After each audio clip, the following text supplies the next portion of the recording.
Rebelião no céu. A história dos anjos caídos.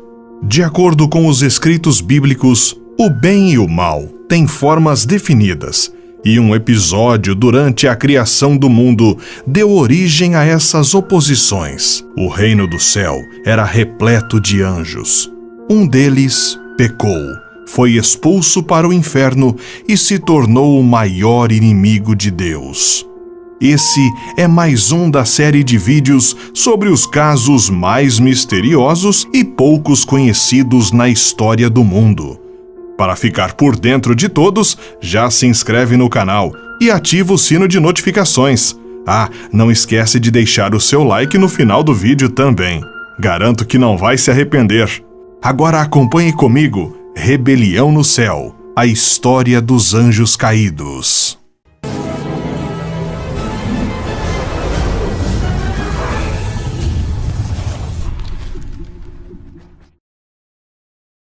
A criação do céu. Segundo a crença cristã, Deus, o detentor do bem, foi o único e supremo criador de todo o mundo. E os detalhes dessa criação estão descritos no livro de Gênesis, como presente nesse trecho.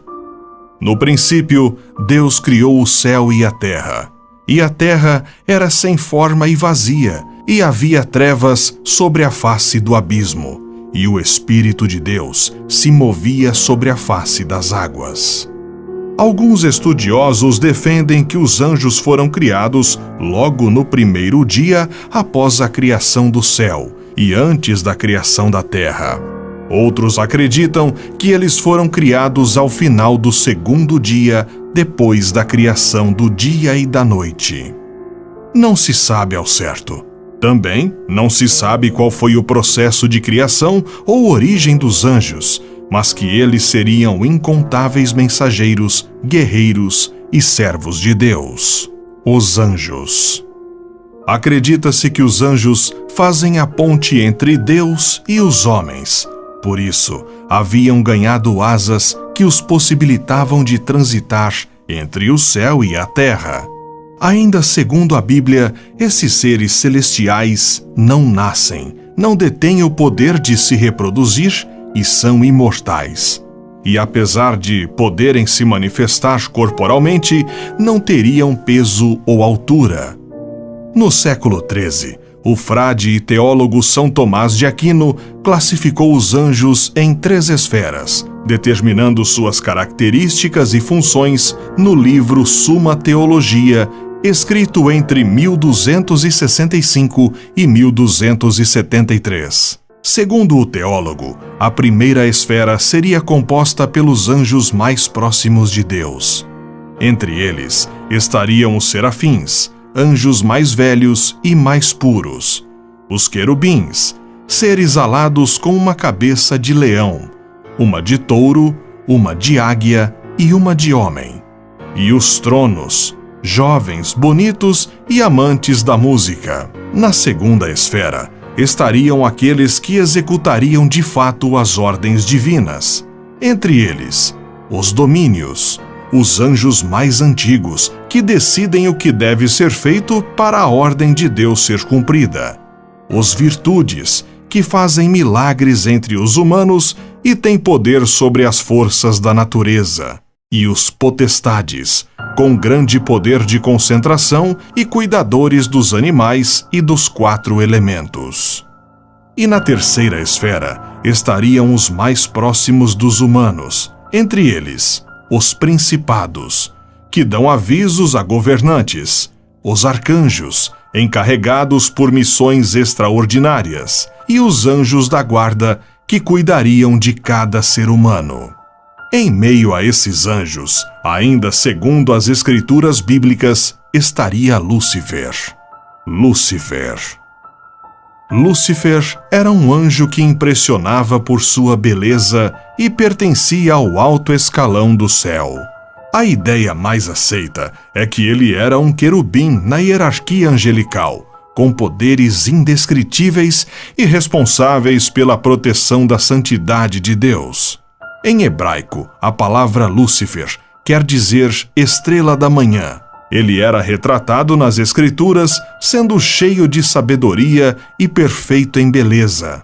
Não se sabe como foi iniciada essa ideia, o chamado pecado nas Escrituras cristãs, mas acredita-se que Lúcifer se deixou levar por sua aparência e alta posição na hierarquia do céu, e por orgulho decidiu rebelar-se. A verdadeira vontade de Lúcifer era tomar o lugar de Deus e todos seus poderes, como presente no trecho da Bíblia. E tu dizias no teu coração: eu subirei ao céu, acima das estrelas de Deus, exaltarei o meu trono, e no monte da congregação me assentarei, aos lados do norte. Subirei sobre as alturas das nuvens, e serei semelhante ao Altíssimo. Dominado por sua ideia, Lúcifer convenceu cerca de 1/3 dos anjos a apoiá-lo. Foi então que a batalha nos céus começou. A batalha no céu. Para enfrentar o confronto pelo paraíso, segundo as Escrituras cristãs, Lúcifer teria se transformado em um terrível dragão. Grande, vermelho, com 7 cabeças, 10 chifres e nas cabeças 7 diademas. A sua cauda arrastava a 1/3 parte das estrelas do céu, as quais lançou para a terra, fazendo alusão aos anjos corrompidos que caíram junto a Lúcifer. É possível que muitos deles fossem da classe Tronos, os amantes da música, pertencentes à primeira esfera. Do outro lado do confronto estavam os anjos defensores de Deus, liderados pelo arcanjo Miguel. Miguel é representado como um guerreiro, como uma lança, uma espada flamejante ou um escudo com a frase "Quem é como Deus?". Acredita-se que Miguel teria feito essa pergunta a Lúcifer, já que ele se considerava maior ou igual a Deus.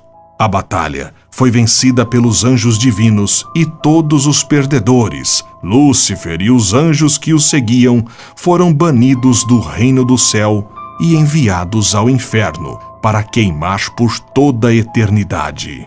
Ainda como forma de punição divina, Lúcifer se transformou em uma criatura horrenda, conhecido também como Satã. Repleto de ódio, ele teria prometido destruir a raça humana e tudo o que Deus fizesse. Um ato de vingança foi ter se disfarçado de serpente e convencido Eva a provar o fruto proibido no jardim do Éden junto a Adão. Os dois foram expulsos do paraíso por isso. O julgamento. Não há registros bíblicos sobre o nome desses outros anjos, apenas o de Lúcifer. Na Bíblia, eles são chamados de demônios, espíritos imundos e espíritos malignos, e que suas atividades são contra as de Deus. Ainda segundo a crença cristã, acredita-se que no futuro haverá julgamento sobre esses anjos caídos, como no trecho. Ora, se Deus não poupou anjos quando pecaram, antes precipitando-os no inferno, os entregou a abismos de trevas, reservando-os para o juízo. O apóstolo Pedro diz que Deus não perdoou os anjos que pecaram, que estão sob o juízo divino e haverão de receber todo o castigo por causa de seu pecado no grande dia do juízo. Outras interpretações. Existem outras vertentes da mesma história. Alguns estudiosos bíblicos acreditam que a passagem que descreve a queda do anjo Lúcifer pode ter sido um equívoco. Segundo eles, quem teria caído de fato seria o rei Nabucodonosor da Babilônia, e queda seria um termo referente à sua morte. Outro documento também descreve essa passagem. Seriam os pergaminhos do Mar Morto com rascunhos da Bíblia encontrados entre 1946 e 1956. Nele, teria um trecho que narraria a batalha no céu com algumas diferenças. Miguel liderava o lado do bem, chamado de Filhos da Luz, e que o lado do mal, os Filhos da Escuridão, teriam sido liderados pelo demônio Belial. Esse foi o fato narrado de hoje. Esperamos que tenha gostado. Compartilhe com os amigos e comenta o que você achou e sugestões para os próximos vídeos. Não esquece o seu like, hein? Até a próxima!